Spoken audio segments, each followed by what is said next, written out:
एक ताज खान नाम के भक्त थे। करौली में पोस्ट ऑफिस में काम करते थे, चिट्ठियां इधर उधर पहुंचाने के। ये अच्छे मुसलमान थे। अच्छे मुसलमान मतलब जो इनकी परंपरा का नियम होता है, इतने बजे ये पाठ करना, ऐसे टोपी पहन के घूमना, इतनी बजे नमाज करने जाना, आदि आदि जो भी उनके क्रम होते हैं, उस सब नियम से करते थे काले ताज खान। दूर दूर तक वृंदावन से, ठाकुर जी से, श्री जी से कोई संपर्क नहीं, कोई संबंध नहीं, लेकिन स्वभाव अच्छा था, स्वभाव मीठा था, उग्र नहीं थे। बल्कि इन्होंने अपने डाकघर के जो मुखिया थे उनसे कह करके कि मुझे इतने बजे नमाज के लिए जाना होता, मुझे जाने दिया जाए, वो जाते थे। और जो भी इनके ग्रंथ होते हैं उनको पढ़ते रहते थे, खूब अच्छे से अपने धर्म का पालन करते थे। लेकिन मदन मोहन जी बड़े टेढ़े ठाकुर, इनके मन में आ गया कि इसको अपना बनाना है मुझे। एक बार एक चिट्ठी आई मदन मोहन जी के गोस्वामी जी की, और ये चिट्ठी बांटने यही जाते थे सब जगह। तो जैसे ये मदन मोहन जी के गोस्वामी जी की चिट्ठी लेकर के जैसे ही सीढ़ी चढ़ने लगे ऊपर, तो द्वारपाल ने इनको वहीं रोक दिया। बोले क्या बात है, क्यों चढ़े आ रहे हो ऊपर? बोले अरे भैया हम डाकघर से आए हैं, चिट्ठी है, गोसाई जी की चिट्ठी देने आए हैं। बोले आप यहीं रुक जाओ, हम गोसाई जी को बुला के ला रहे हैं, भीतर मत आना। हाँ नहीं आ रहे, हमको भी कोई शौक नहीं अंदर आने का, यहीं खड़े हैं, बुला दो। अब वो द्वारपाल भीतर गया, पीछे जाकर के जाने ऐसी कोई क्या व्यवस्था उसको लगी, वो वहीं व्यस्त हो गया उसको करने में, गोसाई जी को बुलाना ही भूल गया। अभी बाहर खड़े खड़े प्रतीक्षा करें, दोपहर हो रही है, इतनी तेज धूप पड़ रही है, अभी तक आए नहीं। थोड़ी देर प्रतीक्षा करने के बाद इन्होंने द्वार खोला, मंदिर का मुख्य द्वार बाहर वाला खोला, खोल करके भीतर प्रवेश कर गए। डर तो रहे थे कुछ हो नहीं जाए, इधर उधर देखा, गोसाई जी, अरे भैया द्वारपाल कहां हो, चिट्ठी हम लेके खड़े, ले तो जाओ। कोई प्रत्युत्तर नहीं देवे। तभी इन्होंने देखा कि हवा से, हवा के भाव से एक खिड़की, मंदिर की एक खिड़की कभी बंद होती है खुलती है, तो इन्होंने सोचा अंदर बोल के देख लेता हूं, इसके अंदर झांक के बोल देता हूं, कोई होगा तो आ जाएगा। ये जैसे ही गए, खिड़की खुल रही थी, बंद हो रही थी, खुल रही थी, बंद हो रही थी। जैसे ही इन्होंने वहां अंदर झांक करके भीतर गोसाई जी बोला ही और नेत्र खोल करके देखा, तो सामने मंदिर में श्री मदन मोहन जी का इनको दर्शन हुआ। त्रिभंग ललित ठाकुर जी खड़े हैं और मंद मंद नेत्रों से, वैसे तो मूर्तिमंत ठाकुर जी ऐसे ही रहते हैं, लेकिन जैसे ही इन्होंने भीतर झांका तो ठाकुर जी इनको देख करके अपने नेत्र मटकाने लगे, ऐसे ऐसे करने लगे और बार बार ऐसे पलक झपकाने लगे। ये देख करके ये तो वहीं धड़ाम से गिर पड़े। अब तो इनके मन में वही भाव चले, ये कौन था? ऐसे कमल जैसे कटाक्ष नेत्र, ऐसी सांवली सूरत, ऐसे टेढ़ा सा ये पैर, ये टेढ़े से ये हाथ, ये पीतांबरी पहना, मुख पे वंशी धरे, ये कौन है ये? इन्होंने जैसे तैसे अपने आप को उठाया, जैसे ही पुनः चढ़ने लगे, इतने में ही द्वारपाल आ गया। ए, तुमको मना किया था भीतर मत आना, तुम भीतर घुसे चले आए। भैया तेरे हाथ जोड़, एक बार देखने दे, मैं चला जाऊंगा, मैं मेरे को नहीं आऊंगा, दोबारा नहीं आऊंगा, एक बार देखने। बोल बिल्कुल नहीं, निकलो यहां से बाहर। जैसे किसी प्यासे को 2 बूंद पानी पिला करके पानी दूर कर लिया जाए, वो स्थिति हो गई। चिट्ठी देकर के द्वारपाल को ये तो चले गए, लेकिन मन चुरा लिया ठाकुर जी ने। मेरो मन गिरधर छवि पे अटक्यो। काले खां चले गए, लेकिन अब चल रहे हैं तो भी नेत्र बंद करते हैं तो वही स्वरूप दिखाई दे रहा है। वो नेत्र अपने ऐसे ऐसे मटका रहे थे, वो अनुभव आ रहा है। एक जगह बैठे रह जाते हैं, सोचते रहते हैं ये कौन था, ये ग्वारिया बालक कौन था, ये सांवरा सलोना कौन था।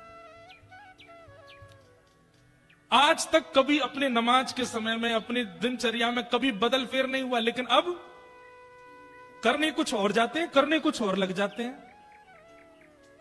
स्थिति आपे से बाहर चली गई।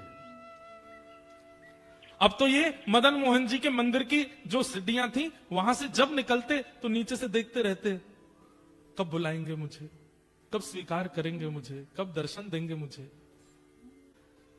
बहुत दिन तक प्रयास किया कि ये मुझे कैसे भी ऊपर बुला लें, एक बार अपनी रूप छटा दिखा दें, लेकिन ठाकुर जी तो उनका स्वभाव है तड़पाना।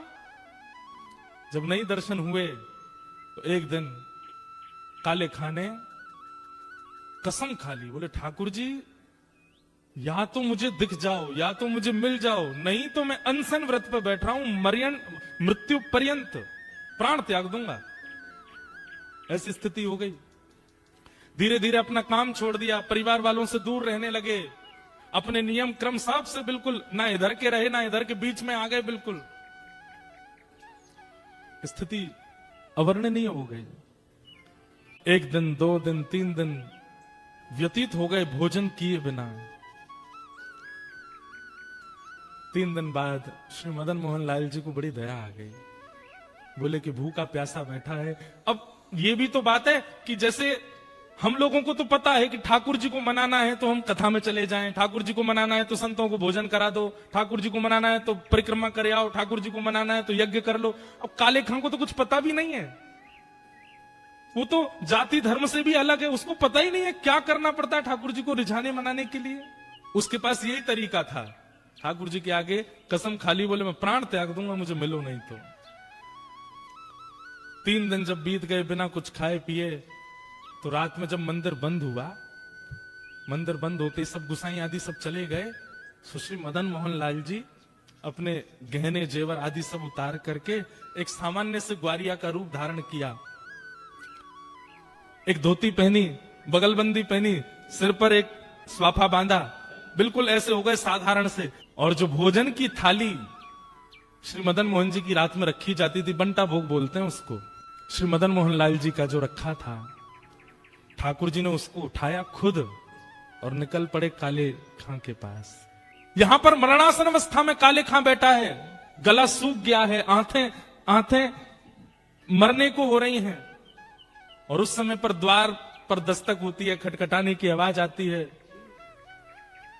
काले खां जैसे तैसे खिसक करके जाता है, जैसे ही द्वार खोलता है तभी सामने देखता है एक नन्हा सा कुमार बालक, आयु होगी 8-9 वर्ष की, सिर पर स्वाफा बांध करके और ऐसे कमर पर अपने थाली लेकर के और दूसरे कमर पर हाथ धर के द्वार पर आके खड़े हो गए और आकर के बोले, तुम्हारा नाम काले खां है? काले खां बोले, हाँ भैया मेरा नाम काले खां, पर तुम कौन हो? और ये इतने सुंदर हो, इतने प्यारे हो, तुम्हारी मैया नहीं है, तुम्हारे पिताजी नहीं है जो आधी रात में तुमको अकेला छोड़ दिया? अरे हम देखने में छोटे लगते हैं, वास्तव में तो श्री मदन मोहन जी मंदिर के हम टहलुआ हैं, रात भर चौकीदारी करते हैं। डोल डोल टहलुआ कहते हैं जो टहल टहल करके रखवाली करे। कई लोग होते हैं ना, उम्र तो बड़ी होती है दिखने में, वही है हमारा भी, उम्र तो हमारी बहुत है। कितनी उम्र होगी? बोले गिन नहीं पाओगे, 2-3 हजार साल के तो हैं हम। तो काले खां बोला मजाक कर रहा है भाई, छोटा बालक है, बड़ी बड़ी बात कर रहा है। अच्छा भैया मदन मोहन जी मंदिर से आए? बोले हाँ। क्यों आए? बोले को वहां के जो गोस्वामी जी है ना, पता नहीं उनके मन में क्या बात आई, मेरे को आकर के थाल पकड़ा दी और बोले जाओ जाकर के काले खां को प्रसाद दे आओ। बोल दो मदन मोहन जी ने प्रसाद भेजा है। काले खां बोले सुनो, इसको तुरंत वापस ले जाओ, एक कौर नहीं खाऊंगा इसमें से। ये मैं सब जानता हूं ये लीला कौन कर रहा है, ये वही छलिया, वही कपटी, वही मरकट बंधु, मुझे एक झलक दिखा करके इतना परेशान कर दिया और अब मेरे अनशन को तुड़वाने के लिए थाल भेज दिए। कह देना गोस्वामी जी से, जब तक दर्शन नहीं होगा मैं ये प्रसाद नहीं पाऊंगा, और मुझे दर्शन होगा नहीं क्योंकि मैं तो मुसलमान हूं, मुझे मंदिर में प्रवेश मिलेगा नहीं, इसलिए मुझे प्राण त्यागने पड़ेंगे, दोबारा जन्म लेना पड़ेगा। और सुनो एक बात और कह देना अपने मदन मोहन से। बोले क्या? उसने जो अपना नाम धर रखा है ना जगन्नाथ, मैंने सुना था कहीं उनका नाम जगन्नाथ है, उनसे कह दो कि तुम जगन्नाथ नहीं हो, अपना नाम रखो हिंदूनाथ, तुम केवल हिंदुओं के नाथ हो, ये जगतनाथ मत बोला करो अपने आप को। ठाकुर जी खड़े खड़े सुन रहे हैं। बोले सुनो गुसाई जी की बात तो सुन लो पूरी। काले खां बोले क्या? बोले इसमें से प्रसाद पा लेना और प्रसाद पा करके सुबह बर्तन मांज करके मंदिर दे जाना और मदन मोहन जी के दर्शन कर जाना। गुसाई जी ने आज्ञा दी। सुन करके काले खां खुश हो गए। लेकिन अब स्थिति ये हो गई कि पहले तो हर जगह मदन मोहन जी दिखते थे, लेकिन अब वो टहलुआ दिख रहा है। अब ये मोहन थार उठा में तब भी टहलुआ का स्मरण हो, पूड़ी उठा में तो भी टहलुआ का स्मरण हो, सब्जी खा में तो भी। अब ये मन में विचार करने लगे, मेरे मन में कोई रोग हो गया है। ये पहले तो मदन मोहन अच्छे लग रहे थे, अब उनका सेवादार ये टहलुआ अच्छा लग रहा है। कहीं ऐसा नहीं हो ये मेरे संग हो क्या रहा है, किसी ने टोना टोटका तो नहीं कर दिया मुझ पे। रात भर मन में विचार करने लगे, अपने मन से कहने लगे टहलुआ नहीं मदन मोहन, उनको याद करो। लेकिन याद करें मदन मोहन जी को, खड़ा दिखाई दे टहलुआ ऐसे थाली लेकर के। रात्रि में ठाकुर जी ने गोस्वामी जी को सपना दिया और सपने देकर के कहा, बोले पहले दिन चिट्ठी लेकर के मेरा भक्त काले खां आया था, द्वारपाल ने उसको डांट भगा दिया। अरे गोस्वामी जी, मुझे उसको स्वीकार करना और मैं उसे स्वीकार कर चुका हूं। 3 दिन से अनशन व्रत पे था, मैं अपनी सोने की थाल में भोजन देकर के आया हूं। कल वो थाल धोकर के जब मंदिर आवे सब उसको रोकेंगे, लेकिन आप आकर के उसको भीतर बुला लेना, मेरा दर्शन कराना। गोस्वामी जी बोले, नाथ आपकी कैसी कृपा, आप जिसको स्वीकार कर लेते हैं फिर कुछ विचार नहीं करते। रात भर भोजन तो कर नहीं पाए, वो यही सोचने लगे टहलुआ टहलुआ। अरे नहीं नहीं, मदन मोहन मदन मोहन मदन मोहन मदन मोहन नहीं, टहलुआ टहलुआ टहलुआ। मदन मोहन जी अब टहलुआ के रूप में उसको देखने लगे, वो वहीं प्रेम होने लगा। सुबह उठ करके सारी सामग्री साफ करी, पूरी थाली साफ करके बोला, भैया गलती हो गई, मेरे तो मन को कोई रोग हो गया है, मैं जाके गोस्वामी जी को थाल दे दूंगा, बोल दूंगा मदन मोहन जी नहीं चाहिए, अपना टहलुआ दे दो, मैं तो उसी को देखता रहूंगा। यहां पर गोस्वामी जी सुबह सुबह आए, आते ही उन्होंने देखा कि मेरा स्वप्न सच है कि नहीं। तो मंदिर में प्रवेश करते सबसे पहले ठाकुर जी के भोग का थाल देखा, तो थाल वहां नहीं था। ये देखते ही गोस्वामी जी तो रोने लगे, हे कृपालनाथ, ये कैसी कृपा, बड़े बड़े यज्ञाचार्यों को आपने स्वीकार नहीं किया, बड़े बड़े नाम जापकों को स्वीकार नहीं किया, बड़े बड़े भक्त जो दिन रात आपकी सेवा में लगे रहते हैं उनमें आपको कोई भाव नहीं दिखा, और एक मुसलमान, एक काले खान, दूर दूर तक जिसने भजन नहीं किया, उसके पीछे अपनी सोने की थाली दिया है रात में। जय हो आपकी। गोस्वामी जी प्रतीक्षा कर रहे हैं कब आएगा काले खान। लेकिन काले खान को तो अब गिल्ट फील हो रहा है भीतर से कि पहले प्रेमी कोई और था, अब प्रेमी कोई और हो गया है, अब तो मुझे टहलुआ चाहिए, अब तो मदन मोहन जी नहीं चाहिए। मंदिर द्वार पर जैसे ही पहुंचा, द्वारपाल से बोला, सुनो ये थाली भीतर गोसाई जी को दे आओ। थाली तेरे पास कैसे आई? बोले कि उनको बोल देना रात में उन्होंने भिजवाई थी मेरे लिए टहलुआ के द्वारा। बोले कौन टहलुआ? अरे जो रात में मंदिर में रहता। बोले मैं ही तो रहता हूं रात में मंदिर में, मैं ही टहलुआ हूं यहाँ का। बोले तुम नहीं, उस सुंदर वाला टहलुआ। बोले अच्छा तो मैं कुरूप हूं? बोले नहीं, मैं ऐसा नहीं बोल रहा हूं, दो होंगे ना तुम, एक सुंदर छोटा सा काजल लगा करके सिर पे पगड़ी बांध के बढ़िया पीली सी पीता, और बड़ी अच्छी सुगंधी आ रही थी उसमें से, क्या वर्णन करूं उसकी रूप माधुरी का मैं। वो टहलुआ। बोले सुन तू यहीं खड़ा रहे, कोई टहलुआ नहीं है, मैं ही टहलुआ हूं, और मैं गोसाई जी को अभी बुला के लाता हूं, तेरी तो अभी खैर नहीं। भीतर गए, इतने में ही जाकर के थाल दिया। गोसाई जी बोले थाल लायो? कौन लेकर के आया थाल? बोले वो काले खान आया है द्वार पे, उसको भीतर नहीं लाए। बोले वो तो कह रहा है कि टहलुआ से मिलना उसको, और मैं ही टहलुआ हूं, पता नहीं कौन से टहलुआ का वर्णन कर रहा है। गोस्वामी जी निकल के बाहर आए, अप्रस में थे फिर भी बाहर आ गए, नेत्रों में आंसू। काले खान कौन आया था रात को? बोले आपके मंदिर का टहलुआ आया था, मुझसे गलती हो गई, पहले तो मुझे वो प्रिय लग गए थे, लेकिन अब मुझे वो टहलुआ ही चाहिए। मैं मंदिर में कभी नहीं आऊंगा, आप जितना कहेंगे मैं उतनी रकम दे दूंगा, केवल वो टहलुआ मुझको दे दो जो रात भर यहां टहलता है।